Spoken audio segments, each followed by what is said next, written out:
Aquí estamos con Toro Hardy, una vez más, lunes 19 de febrero, el día 25 cumpleaños. ¿Qué me vas a regalar? ¿Cuántos años cumples? Chiquito. Bueno, para saber qué te voy a regalar, pues. Seguro cumples más que yo. Mira, yo he llegado a entender por qué las mujeres no dicen leer. Yo todavía me veo muy muchachito. Bueno, pero yo tenía que hacerte una pregunta. Esa es mi pregunta. O sea, ese es el tipo de conversación que tú quieres que tenga. Dura, descarnada. Bueno, vamos a meternos en eso. Hoy se reúne en la MUC y ya se sabe, a él le costó mucho, pero va a decir no, le costó mucho porque en ADE hubo una rectificación de lo que ocurrió en las elecciones de alcalde y hubo un debate. Pero, dada la situación que se ha presentado, ADE cree que es importante mantener la unidad. En el caso de Primero Justicia, Capriles estuvo apoyando a Henry Falcón en un momento, pero como no se dio el candidato único de la oposición, pues Primero Justicia se va a abstener. Ya Voluntad Popular lo había dicho. Es más, ayer salió el jueves, el sábado creo, o el viernes, Liliana Nitori diciendo que los que vayan a votar son unos traidores. Pero clarito, lo digo sin... ¿Quién lo dijo? Liliana Nitori. Son unos traidores. Que es el lenguaje de María Corina y de ese sector. Bueno, Voluntad Popular. Los demás partidos, de DEMA, todo eso están en la abstención hace rato. En el caso de Claudio Fermín y de Henry Falcón, se mantienen en la disputa. Lo están discutiendo. Yo sé que Claudio se va a mantener y la gente de Avanzada Progresista lo está discutiendo, pero la propensión es a ir. De manera que vamos a tener más o menos, con cierta similitud, el cuadro de las elecciones municipales. Es decir, COPEI, AP, Nuevo Tiempo, que tiene un debate fuerte, por cierto, el MAS, NUVIPA y Avanzada Progresista van a ir. Ese cuadro produjo en la elección municipal, que es inferior, 2.800.000, casi 2.900.000 votos. Un descenso de 700.000 de la elección de gobernadores, que ya había venido descendiendo la votación de la oposición de 7.500.000 a 3.500.000. Bajo ningún concepto, en un escenario como eso, la oposición va a ganar. No tiene cómo ganar la elección. Bueno, por supuesto, además la abstención va a ser inmensa.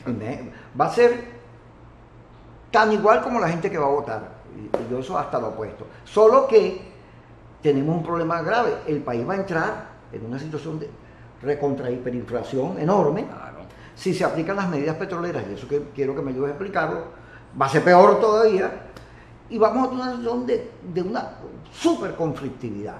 Porque además de eso, el PSUV tiene problemas. También los pobres que todavía creen en la revolución se quejan de porque tienen hambre. ¿Cómo ves tú este cuadro? ¿Qué crees tú que va a pasar? Píntame escenario y de ahí comenzamos a discutir. Bueno, yo creo que fundamentalmente va a ganar el gobierno, pero va a ganar el gobierno creo que fundamentalmente porque va a haber una inmensa oposición, una inmensa abstención en la oposición. ¿Por qué? Porque es que yo creo que es muy difícil ir a unas elecciones con el mismo CNE, es muy difícil ir a una elección en las cuales los principales líderes o están presos, o están exiliados, o están inhabilitados, en el cual el CNE hace lo que le da la gana. Entonces, bajo circunstancias como esta, por más vocación de votar, como la he tenido yo toda mi vida, me parece muy difícil que me digan vaya a votar por una elección convocada por una asamblea constituyente que de entrada es inconstitucional. La constituyente no fue convocada por el pueblo, fue convocada por Maduro, y resulta que claramente la constitución te establece que tiene que ser convocada previamente, tiene que haber como lo hubo la vez pasada. Si no hay ese referendo para convocarla, es de entrada inconstitucional. Que a mí un organismo inconstitucional me dice que vaya a votar, además, fuera de lo que prevé la Constitución, porque las elecciones deben ser en diciembre, la Constitución te establece que 30 días después de las elecciones es la toma de posesión. Entonces, aquí te van a decir que votes en abril, cuando la toma de posesión es en enero del año siguiente, con un CNE absolutamente descarado en sus actuaciones, donde su propia Smartmatic le dijo que han metido 1 millón de votos que no existían, bueno, todas las cosas, es muy difícil ir a votar así. Y yo creo que la gente se va a abstener. no por ser conservador o por ser derecho, por ser izquierda, porque es inconstitucional, porque es ilegal lo que están haciendo. Pero ya Manina escribió un artículo en estos días, decía, bueno, la MUD está discutiendo si vota o no vota. ¿Por qué no le preguntan a la gente qué quiere la gente, qué quiere la mayoría? Sí. Porque si bien es cierto, en las redes hay abstencionismo, las encuestas están diciendo que el 62% quiere participar, sobre todo en los sectores populares, donde hay mucha hambre, la gente quiere quitarse el medio Maduro. Y hay 62% de interés de votar. Yo creo que todos queremos votar conforme a las normas establecidas en la Constitución, no conforme a las normas establecidas por la Constituyente. Pero no estamos en una dictadura. El análisis del sector de oposición dice, estamos en dictadura. ¿Y qué dictadura da condiciones para votar? Bueno, precisamente por eso es que yo creo que con las reglas de juego de una dictadura... Pero en Chile, votar. En todos los lugares donde ha habido procesos electorales contra las dictaduras, referéndum, se gana con las mayorías, no con las condiciones que dan las dictaduras. Absolutamente. Se gana con los votos. Pero ¿qué pasa? A todas las dictaduras latinoamericanas, todas sin excepción, de los años 70 y de los años 80, cuando el agua le llegó al cuello a los dictadores porque las economías llegaron a ser inviables, todas llamaron a la oposición y le dijeron, si usted me aprueba leyes de amnistía, yo convoco elecciones y las respeto. Y eso pasó en Brasil, eso pasó en Argentina, eso pasó en Uruguay. ¿Y aquí alguien le ha propuesto al gobierno perdón de sus pecados? Yo no sé, yo me imagino. Nadie le propuso tampoco el perdón de sus pecados. Fue en aquel momento la condición que pusieron las dictaduras. Por cierto, yo creo que esto es lo mismo que está haciendo esta dictadura, que es lo primero que ellos estaban pidiendo allá en Santo Domingo. Quítanme las sanciones. Sí. Pero a quién les estaban pidiendo que quitaran las sanciones, no era al país, era a ellos. Bueno, porque las sanciones van contra ellos. Las sanciones van contra ellos. Personales. Fíjate, una vez que la oposición gana la Asamblea Nacional en el 2015, al otro día ya estábamos en desacato, pero ese desacato era ilegal. Ya ahí comienza la ilegalidad. Claro, no, comienza mucho antes, pero ahí ya estábamos claramente en la ilegalidad, porque estaban disolviendo la Asamblea Nacional. Cuando la disolvieron de facto, que el tribunal se la llevó por medio, fue los sucesos, los 4 meses de pelea que tuvimos en la calle. Así es. Pero este es un gobierno que poco le importa la legalidad. Sí. Para nada. Excepto que ahora, pasa como consecuencia de que al gobierno no le importa la ilegalidad, ni la Constitución, esa les bañame, ¿qué es lo que ha venido ocurriendo? Que la comunidad internacional está totalmente en contra del gobierno, en contra del oficialismo. No hay, en la comunidad internacional prácticamente hay una unanimidad, al menos en la que cuenta para Venezuela, que son los 28 países de la Unión Europea, los 13 países de la cumbre de Lima, Canadá, Estados Unidos, etcétera, hasta 10 países, Bosnia, Herzegovina, Moldavia, no sé cuántas más. Bueno, hay un rechazo brutal de esto. Esta es una... Porque Maduro es visto más feo que Pinochet. Pero vamos a discutir eso. No, pero espérate, ¿qué es lo que pasaba en ese momento? Al hacer eso, esto va a ser desconocido internacionalmente. Ok, pero vamos al corte y ya... volvemos al corte. Porque quiero que me expliques la cosa de cómo es que las sanciones, la hiperinflación... Claro. Todo eso va a ocurrir y qué va a generar. ¿Cuándo regresemos?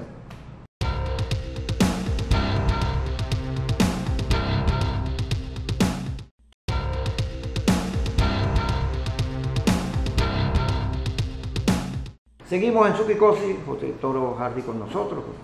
Él no solo es experto petrolero, es un hombre que sabe de todo. Yo le comentaba ahorita que Pepe en Globovisión los domingos hablaba media hora él solito allí con una coherencia. Oye, que yo no me acuerdo cuántos años, pero todos los domingos a las 10 todos de la noche. Todos los domingos, además hablaba de todo. Yo no sabía cómo, yo no entendía, era un viejo calvo gordo hablando solo durante media hora de un terrón. Y la gente te paraba, te hacía caso. El rating era altísimo, yo nunca entendí por qué, a mí me parecía fastidiosísimo. Oye, tiene un prestigio, la gente casi que te ve como... Carla, saluda aquí a Pedro. Hola Carla, ¿cómo estás? Qué bueno, José, qué bueno. Lástima que no te veo, pero me encanta saludarte. Porque este programa sale... Yo sé que estás ahí. Este programa sale en Miami, en Conca, Canal 81, allá en Miami, en el dólar, en esa zona. Y por supuesto aquí como Kikosis TV en YouTube. Además nosotros lo picamos y lo metemos en las redes. Y estamos en Caracas, en Venezuela, porque mucha gente cree que a veces, como salimos de Miami, que estamos en Miami. No, estamos aquí. Y estando aquí, bueno, ya entrando, metiéndonos más hacia tu área, que es el área petrolera y la economía. Fíjate, yo estoy viendo un cuadro que a mí me aterra, me asusta, porque yo lo que veo es un país empobrecido, con una profunda crisis y además con un enfrentamiento que a mi juicio va a ser peor que lo que hemos tenido, porque el gobierno no quiere entregar el poder y seguramente frente a la ausencia de comida, de los anaqueles vacíos de una economía destruida, va a culpar al imperio y a la oposición, y entonces va a meter preso a todo el mundo, van a invadir todas esas casas que están vacías, que la gente que se fue, se va a ir más gente, y en medio de aquello, sanciones. ¿Qué pasa en Venezuela si nos clavan lo que llaman el embargo petrolero, las medidas petroleras estas, que no nos compran más petróleo? Bueno, mira, yo creo, Kiko, que esto sencillamente dejó de ser viable. A mí mucha gente me dice, bueno, pero Cuba había dejado de ser viable por allá en el 61 y se mantuvo tantos años. Ya va, Cuba fue la alternativa a una tercera guerra mundial. Después de la crisis de los cohetes y todo aquello, casi estalla una tercera guerra mundial y se frenó porque se pusieron de acuerdo con la crisis de los misiles. Con la crisis de los misiles se pusieron de acuerdo Fidel Castro y Kennedy. Bueno, ¿qué pasó después? Cuba estaba arruinada, pero la Unión Soviética, en el apogeo de su poderío económico y en el apogeo de la Guerra Fría, se tuvo que echar a cuestas a Cuba y mantenerla a un costo altísimo durante muchísimos años. Pero ¿qué pasa ahora? Ya la Unión Soviética no existe, ya no existe la Guerra Fría. Rusia, que es la que existe ahora, porque en el 91 la Unión Soviética se desintegró en 15 países diferentes, lo que existe ahora es Rusia. Resulta que Rusia viene saliendo de una crisis económica muy severa durante 3 años seguidos. Tiene problemas geopolíticos vitales en sus fronteras, en Ucrania, en Siria, con los chechenos. Rusia no está para repetir el jueguito de Cuba. Lo que puede ser es que empresas rusas, como pueden ser Rosneft o Gazprom, estén haciendo muy buenos negocios porque les han encontrado atojadeos en Venezuela. Pero la Guerra Fría ya no existe. De manera que aquí no hay quien mantenga a esta gente. Aquí puede haber elecciones y puede ganar con el 100% si quiere el gobierno. Eso no importa, esto dejó de ser viable.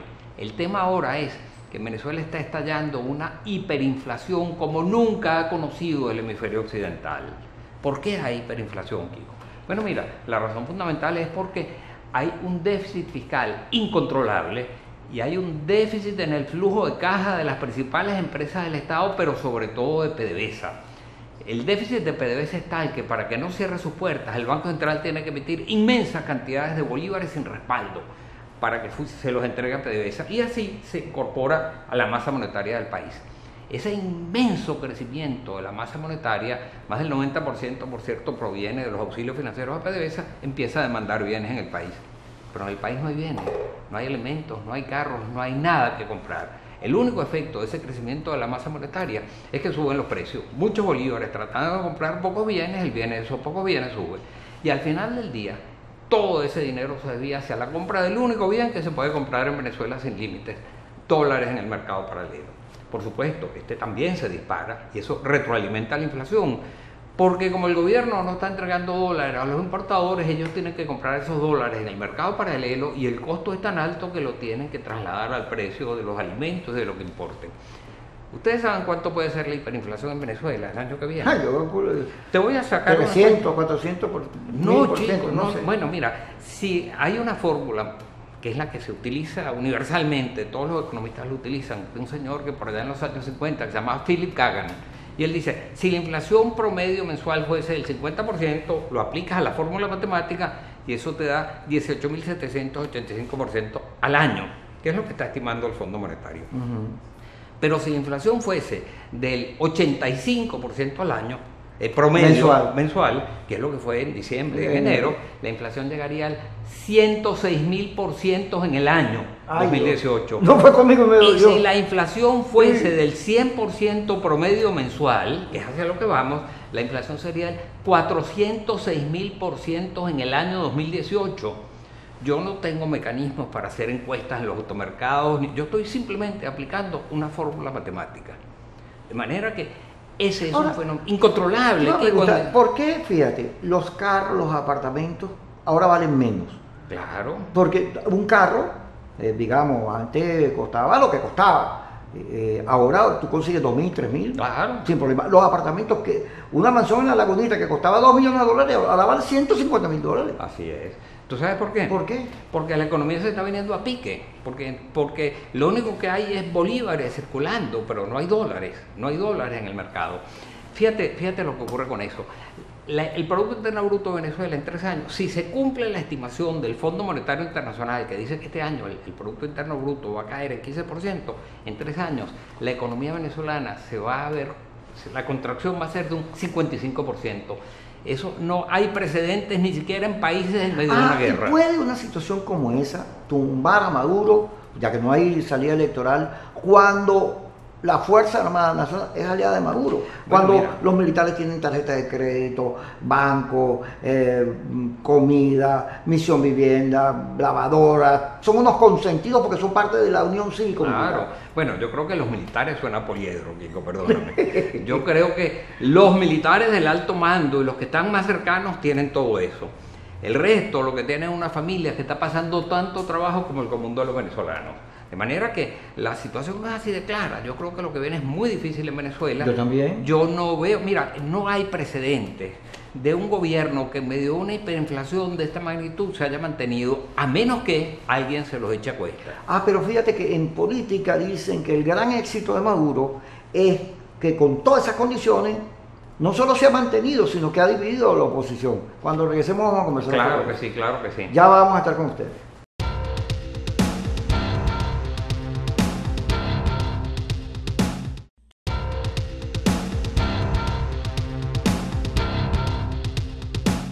Seguimos con José Torojano.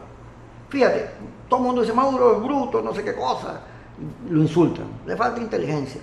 Pero resulta que Maduro, hecho el loco, en pura política, porque no tapa un hueco, no resuelve ningún problema, pero en el muñequeo de la política ganó gobernadores, ganó alcaldes, claro, se ha ido recuperando, se estabilizó. Fenomenal de Cuba, por cierto. Claro, pero ha demostrado tener más visión estratégica que la propia oposición. Y entonces, con unas condiciones catastróficas, las peores del mundo, todo el mundo yéndose del país, una situación como la que está, gente muriéndose de hambre todos los días, un desastre, el peor país del mundo en términos económicos, y el hombre está ahí. Sí. Ahora, estas condiciones que van a agravar la situación económica, no por eso viene el cambio, sino hay quien recoja y quien dirija. No, las crisis económicas no tumban gobiernos, eso yo estoy clarísimo. Pero otra cosa son las consecuencias sociales de una crisis económica.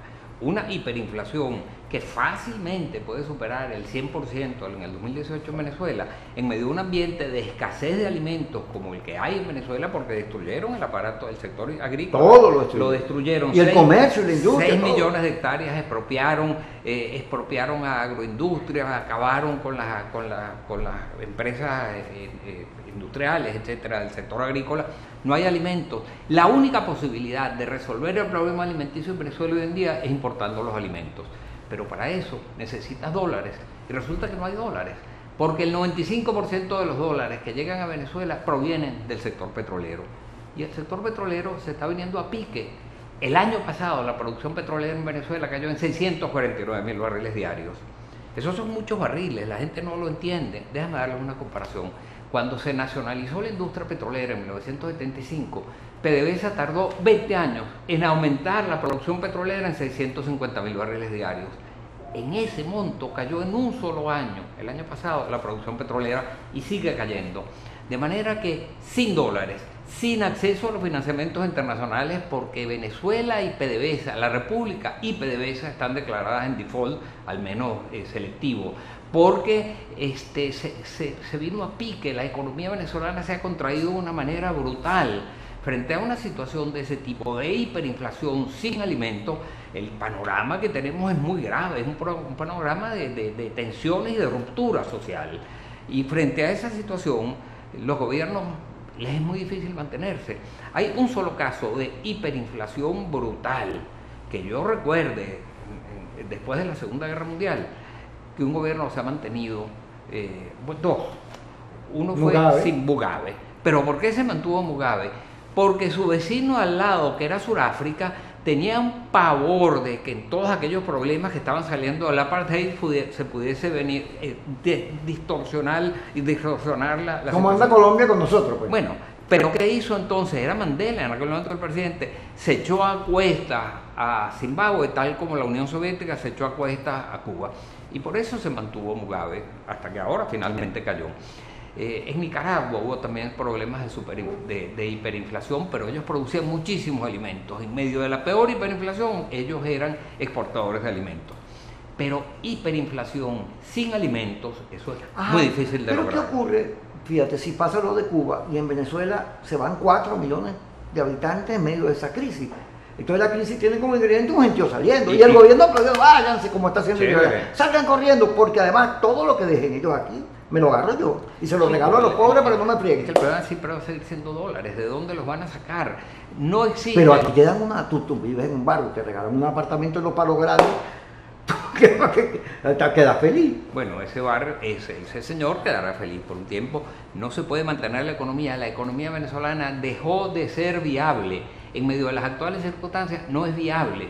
Y cuando no es viable la economía, bueno, la política también deja de serlo. No es que la crisis económica esté en gobierno, pero el impacto social de esa crisis va a ser brutal. Ahora, fíjate, uno dice, yo me paro en este programa y digo, mire, la oposición no puede atacarse entre ellos. No podemos pasar más tiempo peleando entre nosotros. Tú lo dices y te mentan la madre. ¡Traidor, vendido! Bueno, mira, yo creo que no podemos estar disparando de este lado de la acera. Si tenemos un enemigo enfrente, es al enemigo que está en la acera de enfrente al que hay que disparar. Ahora, pero tenemos un problema de división de la oposición muy fuerte. ¿Quién va a cobrar esa crisis? Tú sabes que yo creo que... Y si aparece otro factor interno de ellos mismos. Tú sabes lo que yo pienso, que de las grandes crisis surgen los grandes liderazgos. Y eso es lo que la historia siempre ha demostrado. Algo pasa. Algo pasa. Entonces, en ese momento quizás surgirá un liderazgo diferente. Ahora, también tú me puedes decir, hay otro escenario. Imagínate que Maduro se lanza a las elecciones y como probablemente va a ganar, porque tiene un CNE que va a decir que va a ganar de cualquier forma, bueno, está bien. Entonces a lo mejor se por ahí lo que pasó en China cuando se murió Mao Zedong. ¿Qué pasó? Que llegó Deng Xiaoping y dijo, mira, ya va, todo esto del comunismo es muy bonito, pero vamos a tener un país con dos sistemas. Vamos a comer. Vamos a comer primero que todo. Entonces, ¿qué hizo? Agarró el más neoliberal de todos los sistemas y los aplicó en algunos. ¿Tú crees que Maduro puede tomar medidas de estas de desaparecer el control de cambio, abrir economía, dar garantías a las empresas? ¿Tú puedes que esas medidas que son del capitalismo las puede asumir? Bueno, China lo hizo. Ahora, ¿lo puede hacer Maduro? Yo no lo sé.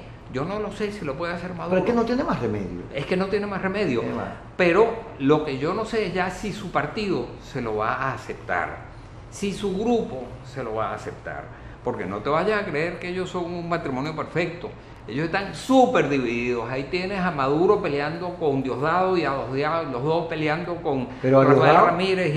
Maduro ha tenido éxito en hacer purgas. Fíjate que los que acompañaron a Chávez, aquellos Ana Luis Osorio, Jordán, eso los quitó. Claro. Después se llevó por medio a Meliá, que le tiró a la Cava, a Arias Cárdenas, a Ramírez, ahora va por Diosdado, y a Diosdado se lo va a llevar por medio. Bueno, mira, se lo va a llevar por medio. Entonces le tienen miedo interno. Eso hizo Mao Zedong 100 veces, que hizo Mao en China. Que si Stalin en China, la revolución de las 100 rosas, la revolución cultural, y no hizo sino purgas y purgas y purgas, y la economía se vino al suelo, y cuando ya la economía de China no podía más por el hambre, y murieron 40 millones de chinos, entonces surge Deng Xiaoping y dice, ya va, primero que todo tenemos que comer. Entonces, un país, dos sistemas. Vamos a crear un capitalismo súper neoliberal en una zona, bueno, y vamos a mantener el sistema comunista para poder... En lo político.